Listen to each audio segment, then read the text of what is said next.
విభజన ఇష్యూ తొలి రోజుల్లో సీమాంధ్రలో దుమారం రేపింది. విభజనకు వ్యతిరేకంగా ప్రజలంతా ఒక్కటయ్యారు.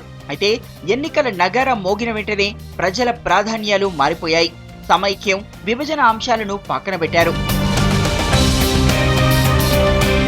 రోజులు గడిచే కొద్దీ అభివృద్ధి ఎన్నికల అజెండాగా మారిపోయింది. విభజన నుంచి కోలుకున్న ప్రజలకు అభివృద్ధి తప్ప ఇంకేమీ కనిపించలేదు. విద్య, వైద్యం, ఉపాధి వంటి కనీస అవసరాలకే తొలి ప్రాధాన్యమిచ్చారు.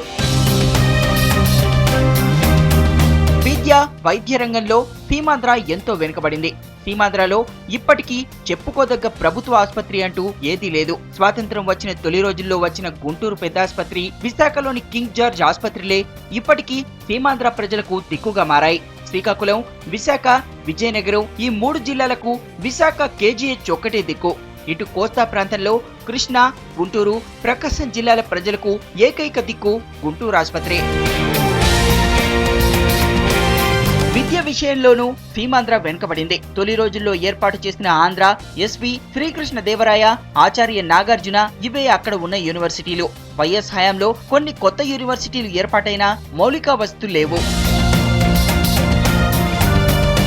అంతేకాదు, సీమాంధ్రలోని అనేక పల్లెలు, పట్టణాలు ఇప్పటికీ కనీస వసతులకు నోచుకోలేదు. ఎన్నో పల్లెలు తాగునీటికి కటకటలాడుతున్నాయి. అనేక పట్టణాలు, పల్లెల్లో మౌలిక సదుపాయాలే లేవు.